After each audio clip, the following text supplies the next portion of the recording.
Does a person's fascination with straws hint at a deeper, more carnal hunger? The question from the pop psychology website lingered in Liam's mind. He glanced down at the thick smoothie straw between his lips, then let out a quiet scoff. That was nonsense. He didn't chew on straws. He found the thought of it made his teeth ache. But then, almost without thinking, his lips began to glide along the smooth plastic, a soft, tentative exploration. It was true that for a college sophomore, his body felt like a volatile landscape, prone to sudden, inexplicable urges. He understood that this was normal, a biological reality. Even if his roommate walked in on him, it would just be an awkward moment, nothing more. His real concern, the thing that made him feel aberrant, was the relentless fixation on his own mouth. He craved oral gratification in all its forms. It was a lifelong peculiarity. His parents used to tell him stories about how, as a child, he would unconsciously ball up the hem of his pajama shirt and rub the soft cotton against his lips as he slept, a seamless, self-soothing ritual. The habit had persisted for years, only fading away in the grind of high school. Then came the chewing. Not straws, but pens. He would methodically gnaw on the soft rubber grip of a ballpoint pen, a compulsion that, once started, had to be seen through to its destructive end. Then came the binging. He had a preference for yielding textures over anything firm. The act of masticating soft food sent a jolt of pleasure through him. He would eat until his vision swam with stars, then find his way to a bathroom to purge the excess when his stomach could take no more. He sometimes feared he'd end up like a goldfish, eating himself to death. The only comfort was a fast metabolism that preserved the sharp jawline his parents had gifted him. He had tried to manage it. He bought a weighted lavender-scented teddy bear to hold while he slept and started using a sleek glass straw for his water, just to have something to hold between his teeth. His private social media was a graveyard of angsty, late-night posts, deleted by morning. When a dorm mate once remarked that he was being overly dramatic, he hadn't argued, simply tossed a pillow and muttered that it was just a lack of security. But what did a lack of security even mean for him? His parents were so liberal they had asked if he liked boys or girls before he even had a chance to come out. He was tall and had never been bullied. He'd coasted through his English lit classes without any romantic entanglements. His life had been remarkably smooth. He supposed this was just how he was, a thought that settled with a familiar blend of resignation and self-disgust. He scrolled through his phone. He wasn't truly hungry, but the craving was there, a familiar restlessness in his jaw. Anyone want to be a hero and grab me some food? He typed into the dorm's group chat, the doghouse. 2 meals like usual? Private message appeared. He reflexively typed back, yeah, and some snacks. You're a lifesaver, dude. Only after hitting send did he notice the name. Crap, it was Ethan. Ethan, the dorm's resident golden boy. Immaculate, intelligent, with a polite but distinct air of detachment. He was the only one on their floor who seemed to treat college as an actual place of learning, living a disciplined life of 7A. Library sessions and late-night study groups. He never joined their video game marathons or pick-up basketball games. Liam's only real interactions with him had been passing along love notes from smitten girls. This was the first time Ethan had ever messaged him, let alone offered to bring him food. What kind of snacks? The new message read. Liam's bravado vanished. He texted back that he just wanted something soft. Ethan returned with a feast. One container held a creamy pasta with pulled pork, the other a rich beef stew with a side of garlic bread. He had also brought a large bag of gourmet soft-batch cookies, a pack of gummy bears, and a small box of fudge brownies. Liam recognized the bakery logo on the cookie bag. It was expensive, a place he'd never let himself splurge on. He stammered, asking how much he owed. Ethan told him not to worry about it. He was looking at Liam, but not at his eyes. It was a trick Liam knew.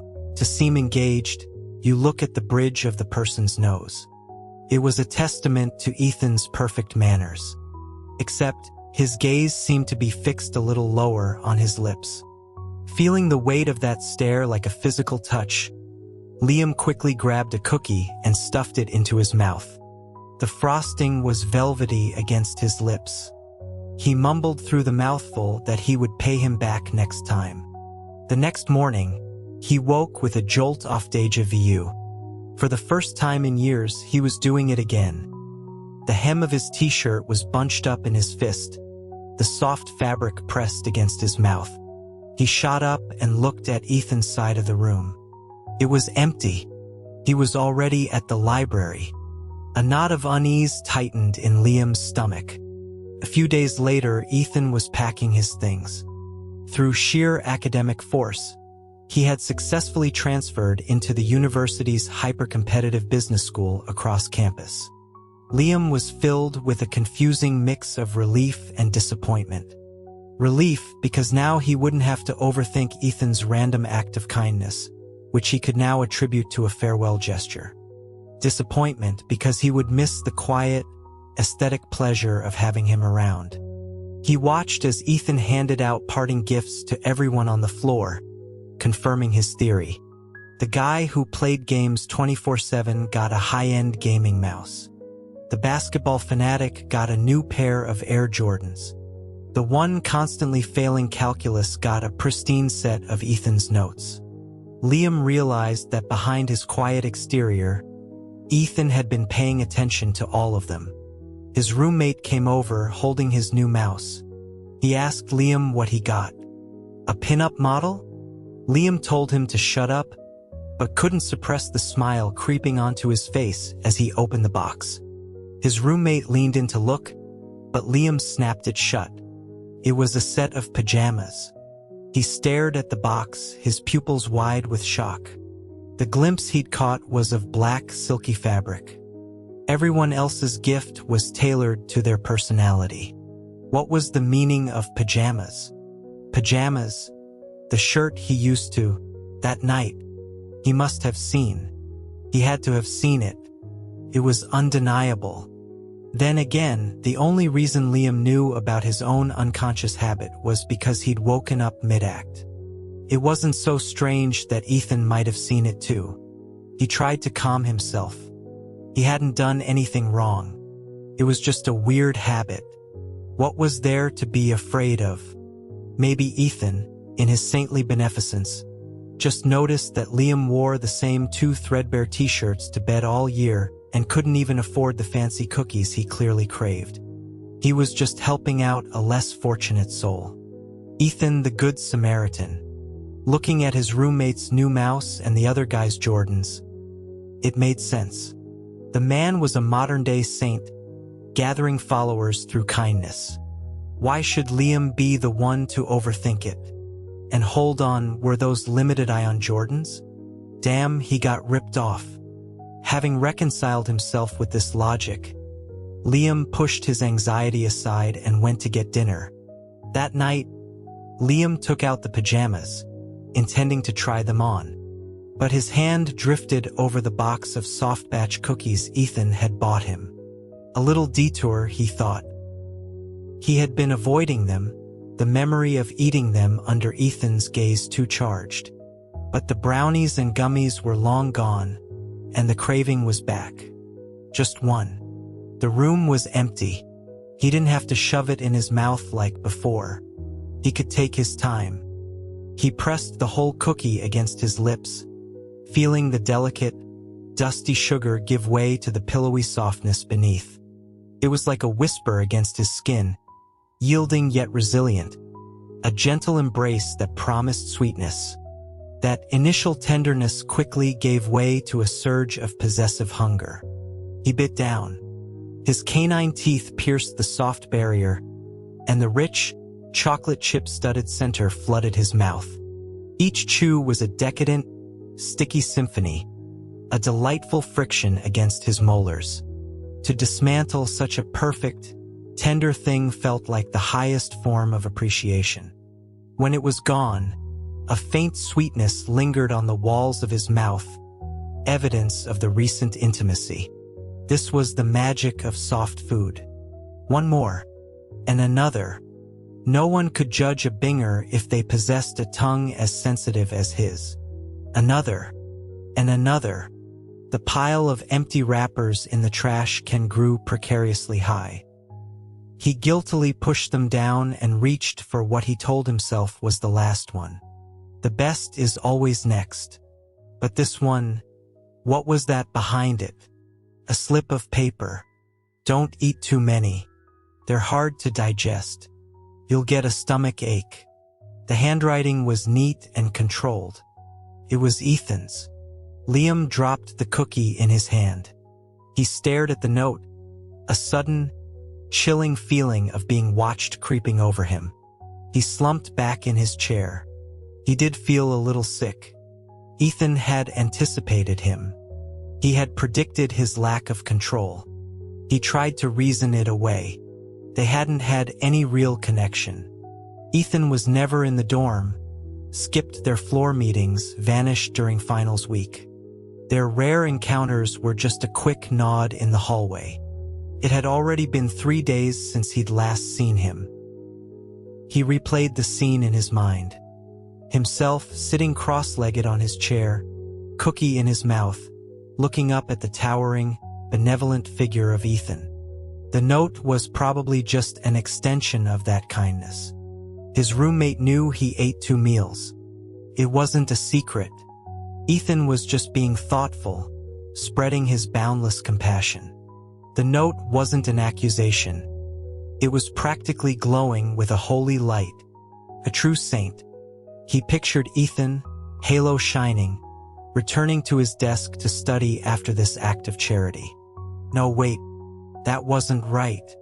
After dropping off the food, Ethan had left immediately and only came back late that night. He had come back to the dorm specifically to bring Liam food. Hold on. The library and their dorm were on opposite ends of campus. That was a serious detour. Something was off. Was it him or was it Ethan? Liam's mind was a tangled mess. He shoved the pajama box into a corner and tried to lose himself in a movie. By the time it was over, the other half of the cookies were gone. And sure enough, his stomach cramped. He should have listened to the saint. He skipped his next class, asking his roommate to cover for him. The dorm was deserted. He went to the bathroom, the familiar, grim ritual about to begin. He purged until he was dizzy and weak, his body convulsing. It made him feel monstrous, inhuman. Tears and snot streamed down his face. He felt disconnected from his own body, his senses muffled as if wrapped in cotton. He leaned against the toilet, his hand trembling. Suddenly, he felt a hand on his back, patting him gently, slowly. He froze, disoriented. A clean, fair hand offered him a cup of warm water. He took a sip, then wiped his face with toilet paper and looked around. The bathroom was empty. Damn it. He splashed his face with cold water, brushed his teeth. The forced tears had stopped, but something else, a deeper despair, continued to flow. His binging and purging was a secret he kept from everyone, even his parents, who just thought he had a big appetite and a weak stomach. Only he knew the truth. Liam was a mess, a sick, broken person on the inside. His desires were a chaotic jumble where the pleasure of eating had become grotesquely tangled with something far more carnal. His eyes red. He slid down the back of the bathroom door and sat on the cold tile floor, surrendering. His thumb found its way to his lips, rubbing the soft skin. The familiar motion was a comfort, a trigger. His other hand slid down. Afterward, The wave of post-clarity shame crashed over him, flooding his already fragile mind with self-loathing. He started to cry again, harder this time. He caught his reflection in the mirror. His face was puffy, his nose and lips flushed and raw. His eyes were brimming with unshed tears. Pathetic. He decided to pull on a hoodie and hide until his roommate returned from class. He couldn't be seen like this. He pushed the door open and saw a figure standing in the hazy light of the hallway, right in front of him. Even through his tear-blurred vision, the person was tall, lean, and impeccably neat. It was Ethan. Liam blinked hard, dislodging a tear that rolled down his cheek. The image sharpened. Ethan's handsome face was now in high definition, and the shock of it set off a nuclear bomb in his brain. Oh, God, what had he heard?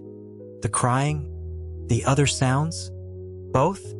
The sheer, overwhelming embarrassment shocked him into a state of cold calm. Forgetting the hoodie, he turned to run. Ethan's hand shot out and grabbed his wrist, pulling him off balance. Ethan's expression was unreadable. He told Liam he had just gotten back and asked what was wrong. Just got back? He hadn't heard anything? Liam looked at him, skeptical but hopeful. The saint's face was a mask of polite concern. He didn't seem to be lying. Liam asked him what he was doing back here, his voice thick with congestion. Ethan explained that he had left something behind. He stepped closer, gently lowering Liam's arm before releasing his wrist, handling him like he was made of glass. Now that they were close, Liam could see a single teardrop clinging to the fine hairs above his upper lip. Ethan raised a hand to wipe it away. Seeing the hand move toward his face, Liam flinched, pulling back sharply. Ethan didn't seem offended. He simply lowered his hand and asked, with a slight bend at his waist, why he wasn't in class. Was he not feeling well? Liam mumbled that he skipped classes all the time. Just then, his empty, abused stomach let out a loud growl. He seized the opportunity, claiming he was just hungry. A bright, open smile spread across Ethan's face. He said that was perfect because Liam could treat him to a meal. Liam froze. Ethan reminded him that he had said he'd pay him back.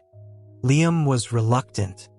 The thought of being seen in public with his red, puffy eyes was mortifying. But he did owe Ethan for the food, so he nodded. For someone who was supposed to be treating, Liam had no input. Ethan chose the restaurant, led the way, and ordered for both of them. It was a cozy bistro with nice decor, and Liam clutched his wallet, terrified of the prices. But when the menu came, it was surprisingly affordable. The saint's halo glowed a little brighter. Ethan ordered salmon cakes, crispy calamari, and a creamy risotto. They were all soft foods, all things Liam loved. It was thoughtful, incredibly thoughtful. The warmth of it settled in Liam's chest, and he began to relax. He apologized for his state back at the dorm, calling him Saint for the first time out loud, the word barely a whisper. He worried that eating with him was taking away from his study time. Ethan assured him it wasn't a problem, his smile gentle. He explained that things were less hectic now that he'd settled into his new program. An awkward silence fell. Liam's social anxiety flared up. Their text history was a barren wasteland. The conversation they were having now had already surpassed their total communication over the past year. He wished Ethan would just take the lead. As if on cue, Ethan did and managed to step on the biggest landmine possible. He asked why he hadn't seen Liam wear the pajamas. Liam choked on a piece of calamari. He coughed, then quickly invented an excuse, saying he just hadn't gotten around to it. As he spoke, he remembered that he had been wearing his own worn-out t-shirt when Ethan found him. The new black pajamas were still in their box. He wondered if Ethan had noticed. Ethan pressed on, asking if perhaps he didn't like the color. He knew his old ones were white, but so he had noticed. Oh God. The saint paid attention to every little detail. Liam rushed to reassure him, his words sincere and urgent, fueled by a sudden guilt for ever suspecting Ethan of anything nefarious. He told him he loved them and would wear them as soon as he got back. The saint smiled at him, a radiant, beatific smile, and his gaze lingered. They were sitting side by side at a small booth, and from this angle that familiar gaze landed on the same spot as before. Not his nose, but just below it. His lips. Liam sat up straighter, feeling pinned by the look. Then, Ethan casually reached over and, with his thumb, brushed a tiny crumb from the center of Liam's lower lip. The touch was cool at first, then warm as his finger pressed gently. The faint rasp of his fingerprint, the incidental weight of his knuckles against his chin. Liam's heart skipped a beat. His eyes darted around, landing on Ethan's other hand resting on the table. The fingers were long, the nails neat and clean, the knuckles distinct. The skin was so fair that the faint blue of his veins showed through, adding a touch of intensity to the overall elegant picture. A hand like that, resting against the dark wood of the table, and as everyone knows, hands are symmetrical, which meant the hand currently touching his face was just as perfect. A curse word bloomed in Liam's mind. The reason he'd always found Ethan so visually appealing was because he had a thing for hands. And now, the very hands he'd been secretly admiring had breached his defenses and touched his most sensitive zone. The line between his craving for food and his burgeoning desire blurred into an indistinguishable, chaotic mess. He kept his eyes fixed on the hand on the table, not daring to look up and meet Ethan's gaze, nor down, for fear of confronting the evidence of his own body's betrayal.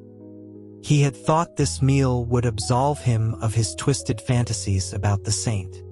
Instead, he was leaving with a whole new set of them. Liam returned to the dorm in a daze and collapsed onto his bed. He began muttering to himself, a nonsensical, self-pitying monologue. The saint wasn't gay, so why was he so good at this?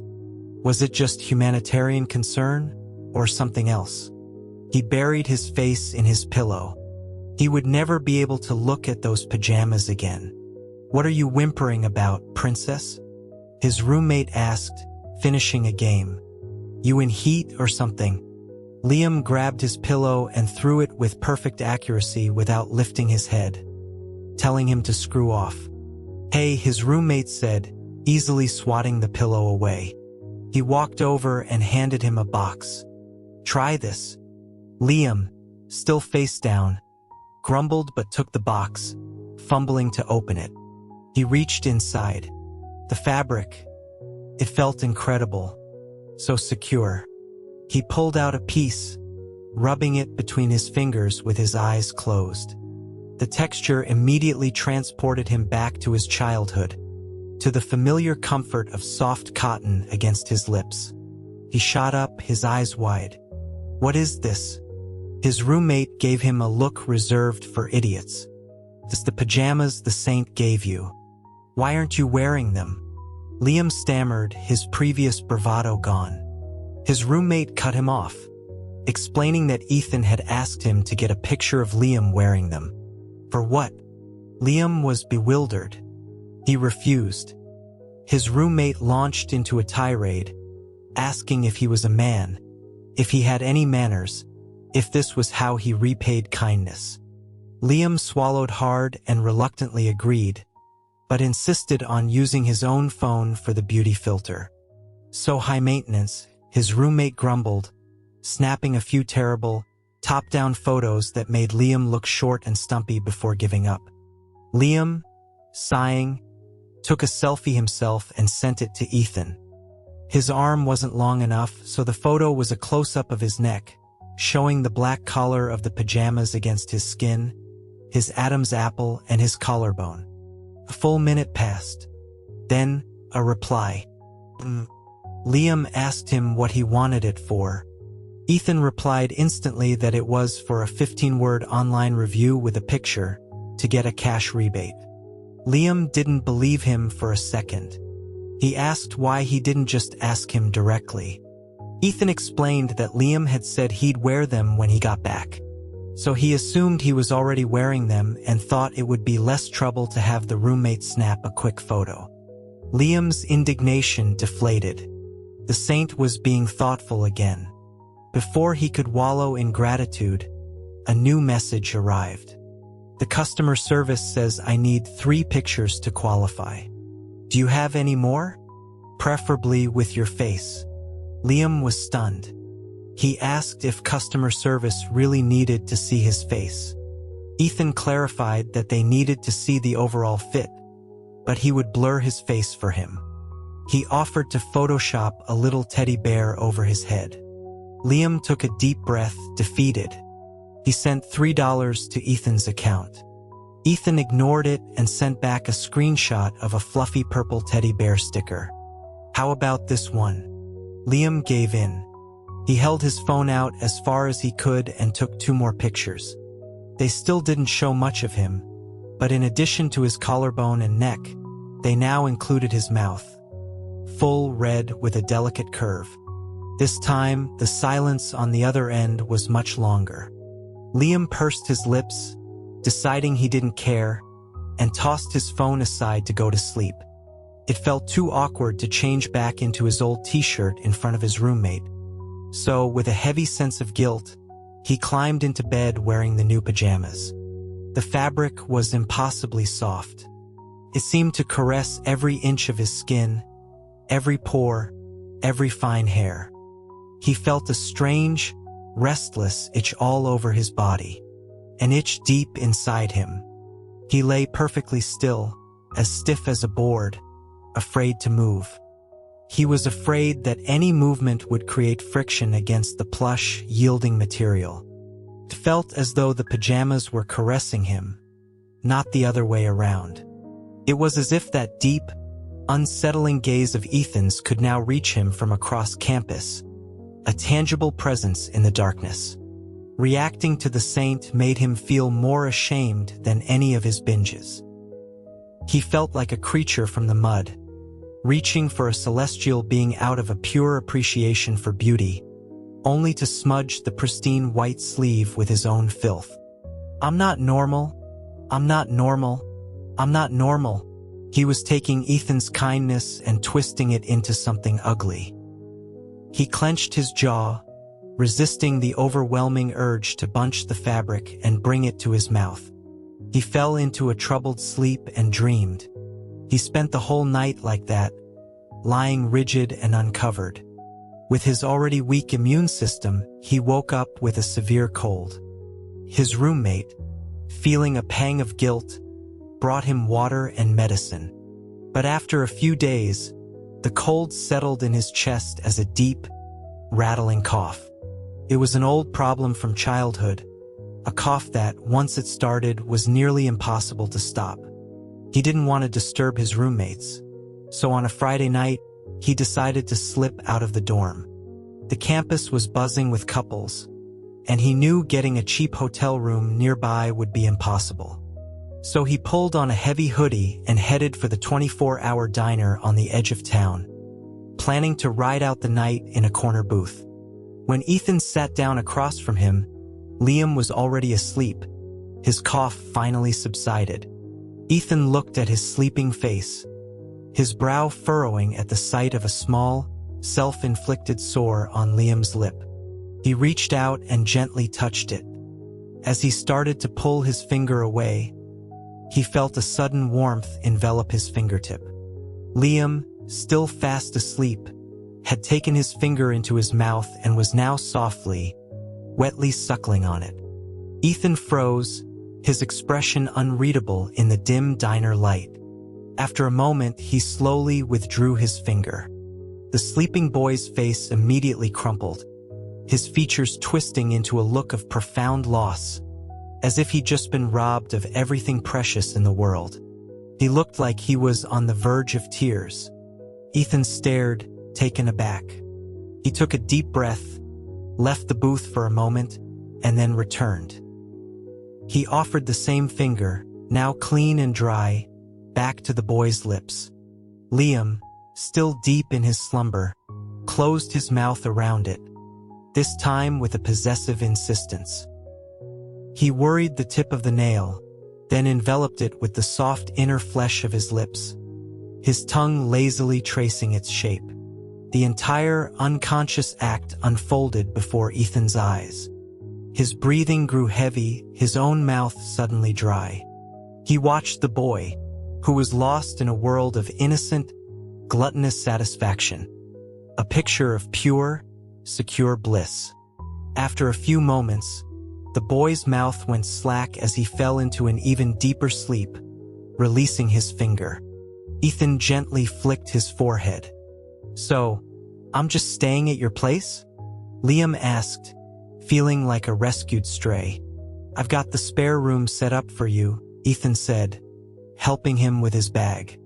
He explained that since transferring, he spent most of his time studying at his off-campus apartment anyway. Liam suddenly remembered Ethan was from this city. It explained his disappearance during finals. Liam mumbled that his coughing might keep him up at night. Ethan assured him the apartment was well insulated, even giving a demonstration by going into the guest room, closing the door, and letting out a series of theatrically loud coughs. Liam had to admit he hadn't heard a thing. He finally smiled, touched by how considerate the saint was. He thanked him, then asked the question that had been bothering him. "How did you find me?" "I was hungry, went to grab a burger," Ethan said, his brow furrowed in mock seriousness. "Found a stray puppy on the street. Decided to bring him home." Liam was speechless. He took the key Ethan offered, his eyes drawn again to his large, pale hand. It hit him then.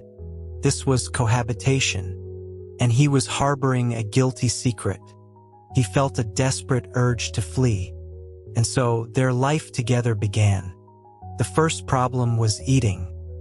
He hated eating with other people. For him, the intimacy of it was tangled up with desire. It was like not wanting an audience in the bathroom. But here it was just the two of them.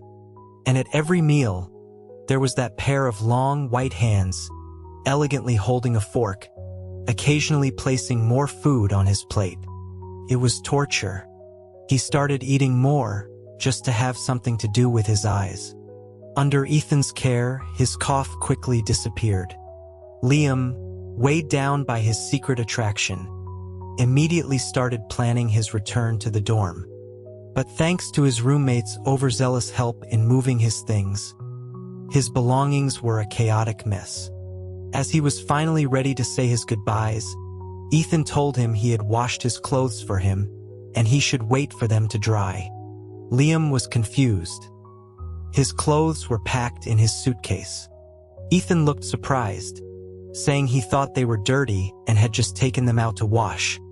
Faced with Ethan's innocent, apologetic expression, Liam couldn't say a word. He just silently repeated his mantra, "What a saint." Who else had a roommate who did their laundry? But that didn't change the fact that he needed to escape. He figured he could come back for the few items of clothing later. He went to his room and stopped dead. All of his clothes had been washed. Every last piece. What a very thorough saint. You worked so hard, saint.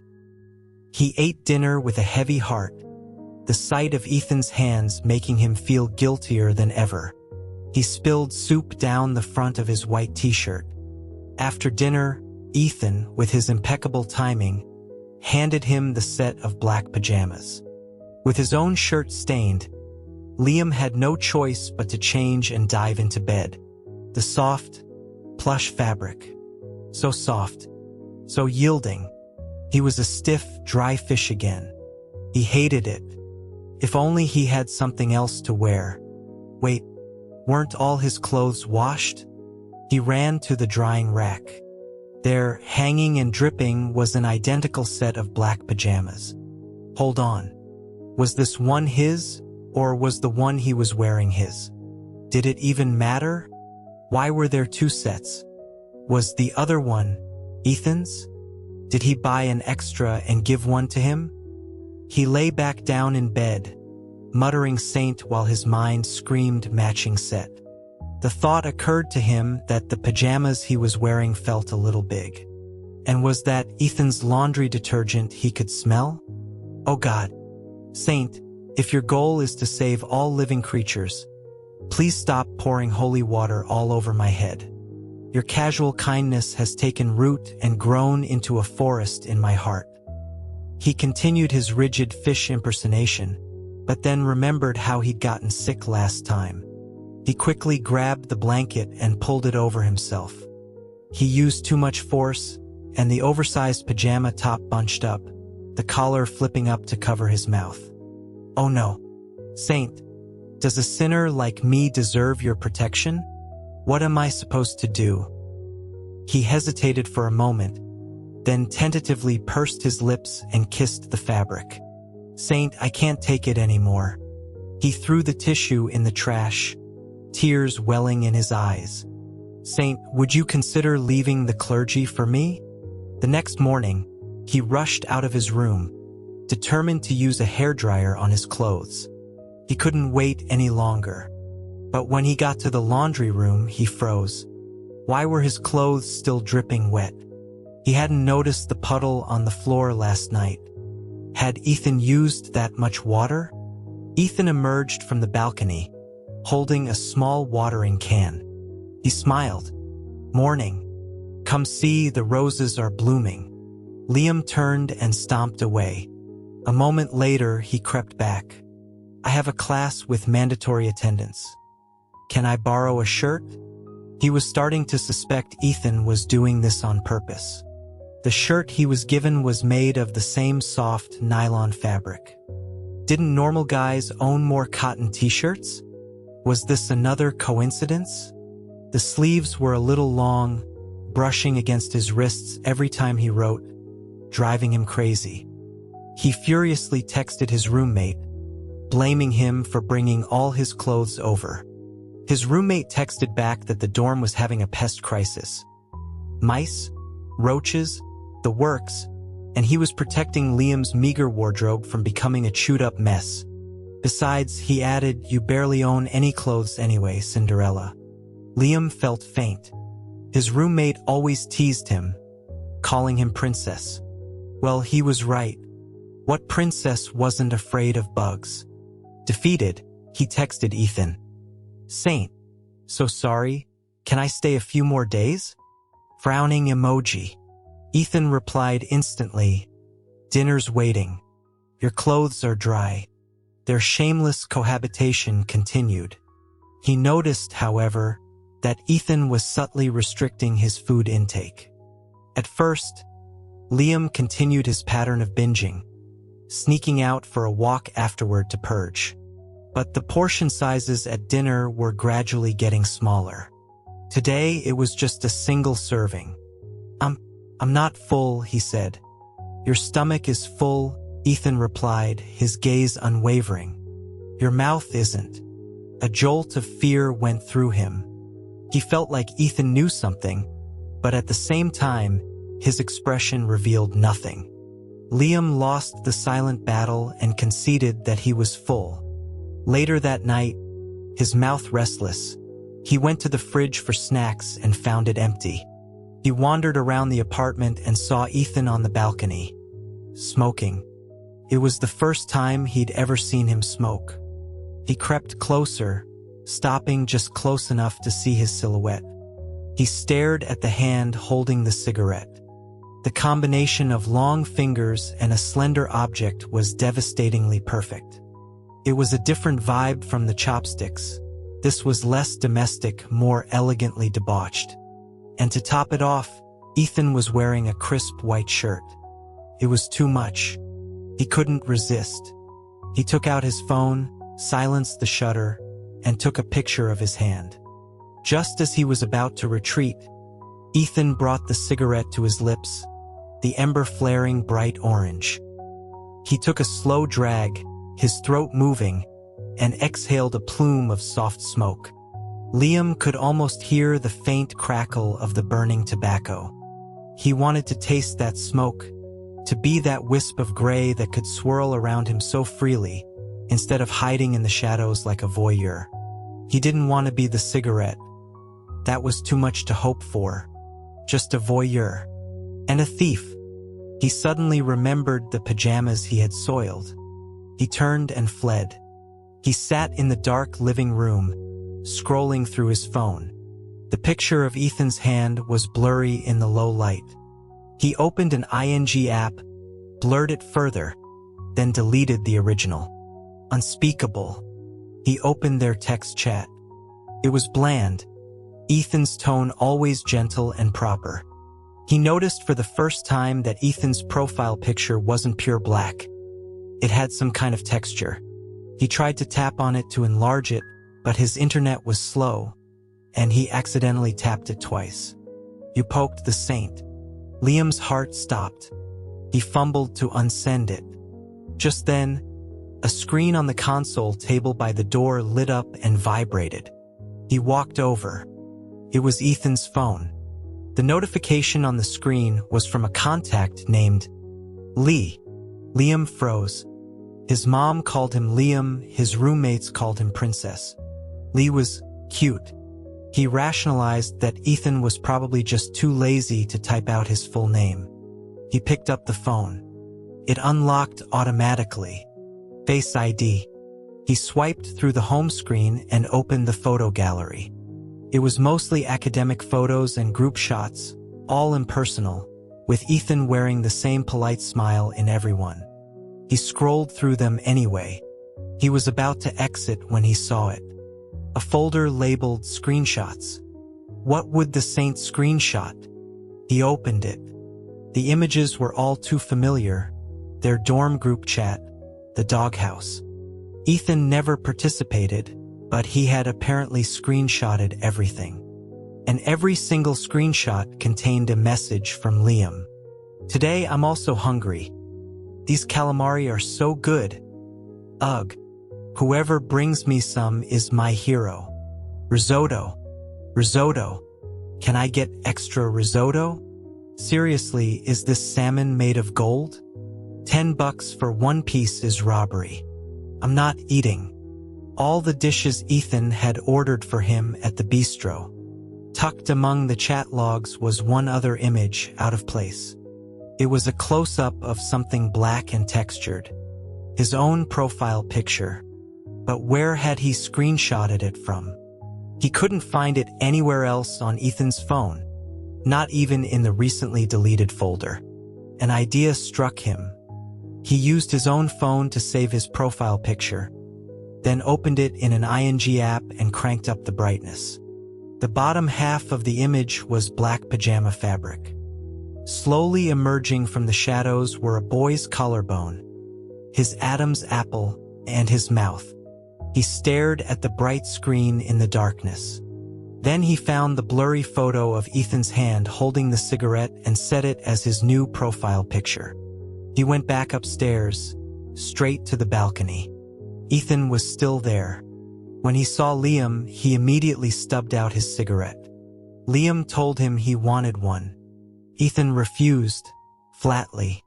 "Saint, my mouth is bored. This is for sucking." "Then I want this one," Liam said, reaching for the cigarette but in his hand. "I said no," Ethan said, pulling his hand back.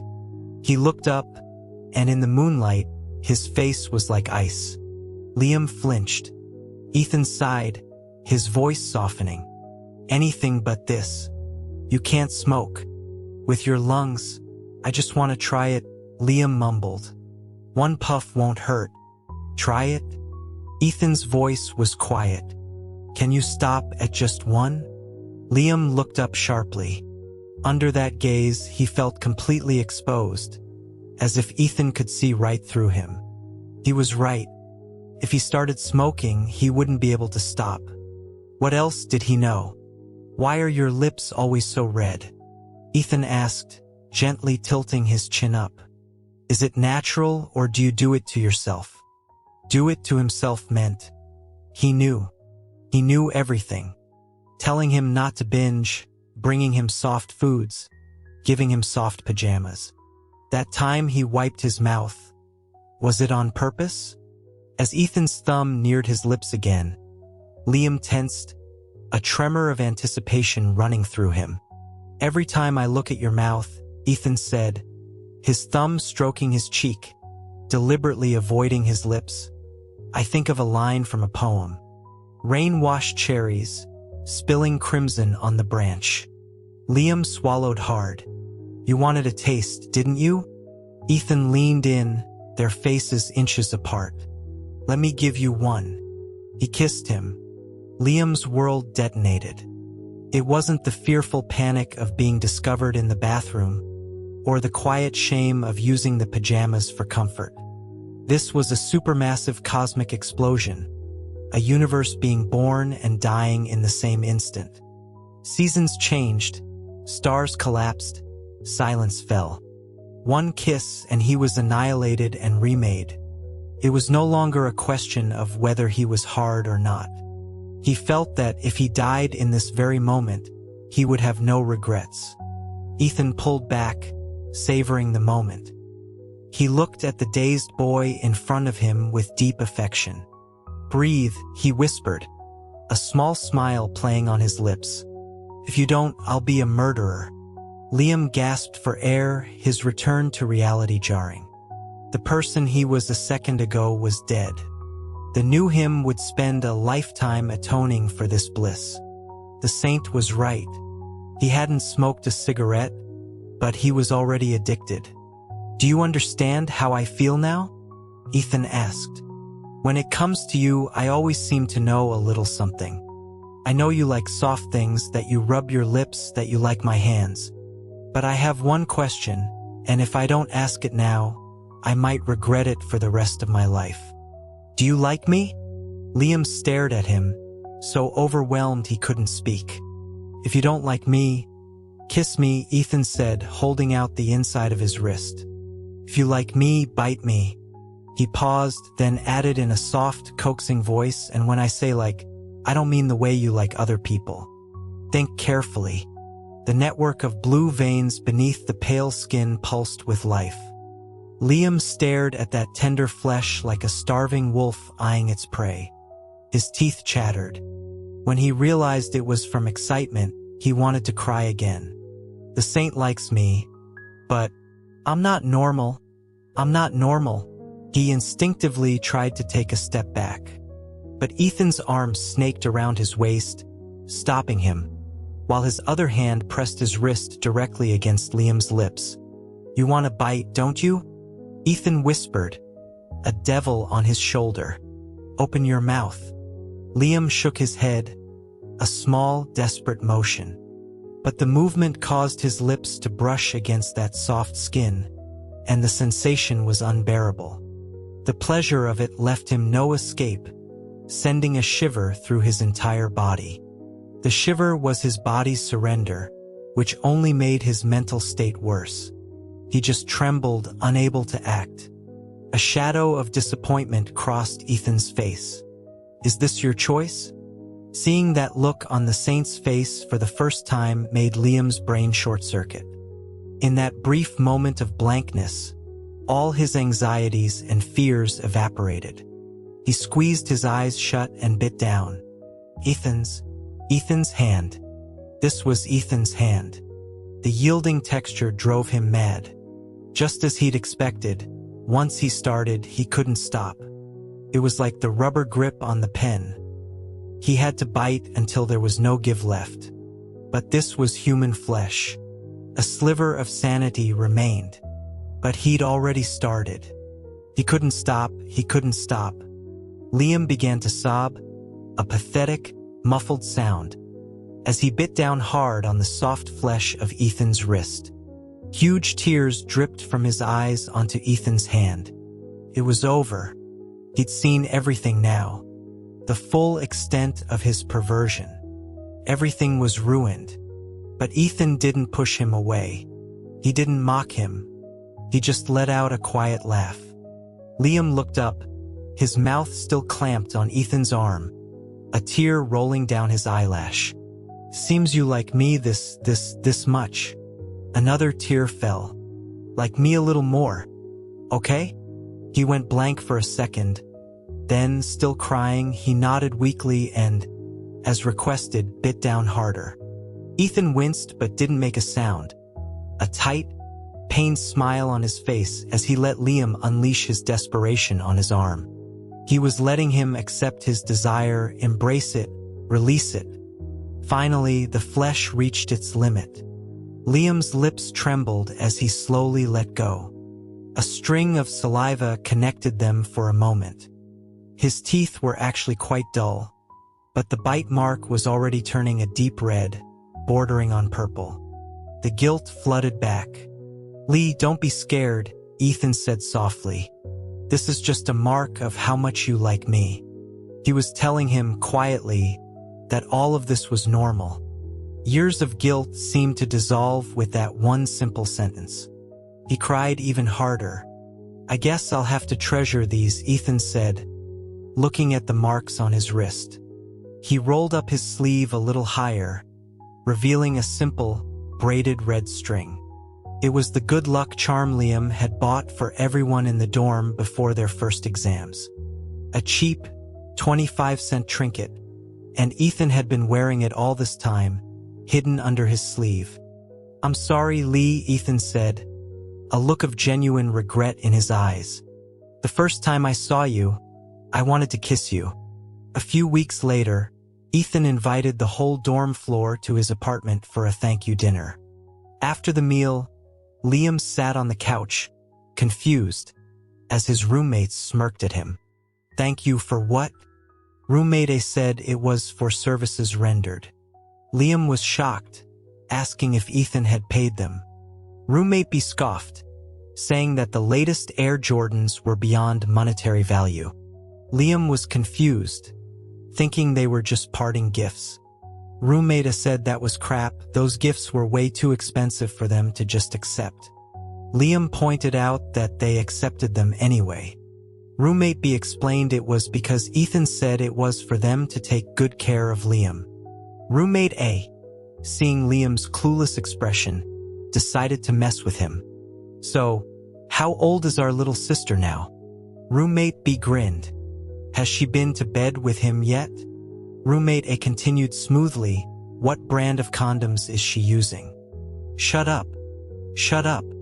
Shut up," Liam yelled, his face burning. "You guys ganged up on me.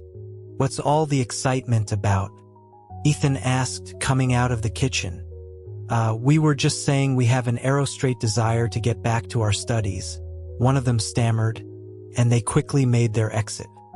After seeing them out, Ethan turned and pulled Liam into his arms. "What's wrong? Are you angry?"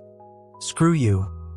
Don't touch me," Liam mumbled, trying to squirm away, utterly mortified. He fully expected a struggle, but Ethan just let him go. Liam stormed off toward the other side of the room, fuming that Ethan wasn't even trying to stop him. He stopped and spun around, annoyed, only to find Ethan directly behind him. He pressed Liam against the wall and silenced him with a kiss. The kiss was so sudden and overwhelming that Liam's knees went weak. "That's all it takes?" Ethan murmured against his lips after a moment. "Where's all that fight now?" He wrapped an arm around Liam's waist to support him. Liam's body felt like water, melting against him. His face was the color of a ripe peach, his lips swollen and parted. Ethan expected more defiance. Instead, Liam stammered, his voice trembling, I want more." The words sent a jolt through Ethan. He kissed him again, deeper this time, lifting him up by his thighs and carrying him to the bedroom. Ethan propped himself up on his elbows on either side of Liam, who was watching his every move, his eyes fixated on his hands. Ethan smiled, reached for a pack of baby wipes on the nightstand, and slowly cleaned his fingers. "What is it?" Ethan asked, wiggling his long fingers playfully. "You like them?" Liam nodded, blushing. "Want to taste them?" Liam recoiled as if burned, scrambling backward.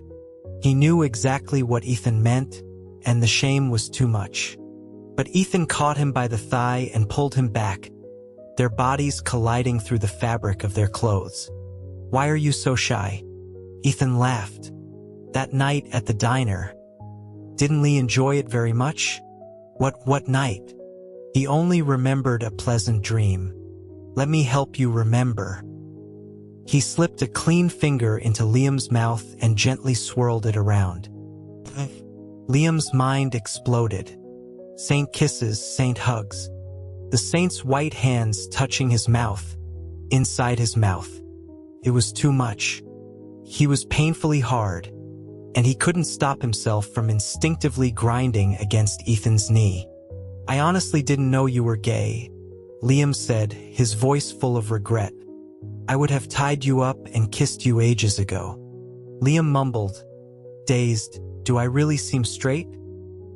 Ethan, for once, was at a loss for words. "I was afraid of scaring you." Clicked. He meant what he'd said about wanting to kiss him from the very beginning. So the saint had been feeling guilty, too. And for longer. "Do you know why I went home to study for finals?" Ethan murmured, kissing his cheek. "I get up early. You don't have a curtain on your bed. Some mornings, the first thing I'd see was you, shirt half off, rubbing your mouth. Do you really think I could concentrate?" Liam was dumbstruck. He managed an apology. "So, how are you going to compensate me?" Ethan pressed. "Should I go through with my original idea?" "What idea?" "Tying you up," he said with a wicked grin. "With a ball gag." "A what?" Liam's innocence in these matters was surprising. You'll find out," Ethan said, kissing his wet, red lips again. "I think you'll like it." Under his relentless assault, Liam was a shivering, whimpering mess. The sounds he made seemed to fuel Ethan's own loss of control. Lee, he panted. "Your voice is so beautiful. You have no idea what it did to me that day. That day. The day in the bathroom." He had heard everything. "Oh God. You sound so good when you cry, and even better when you moan," Ethan whispered, his breath hot as he unbuttoned Liam's pants, his lips tracing a path from his collarbone to his throat. "I wondered what it would sound like if I made those two sounds happen at the same time. Should we find out?" Liam suddenly felt a twinge of regret. He had always been so afraid of tainting the saint, never realizing that beneath the porcelain exterior was a core of solid gold, plated tungsten. The saint lifted the hem of the black pajama shirt, revealing his flat stomach, his gaze unabashed. "This looks so good on you.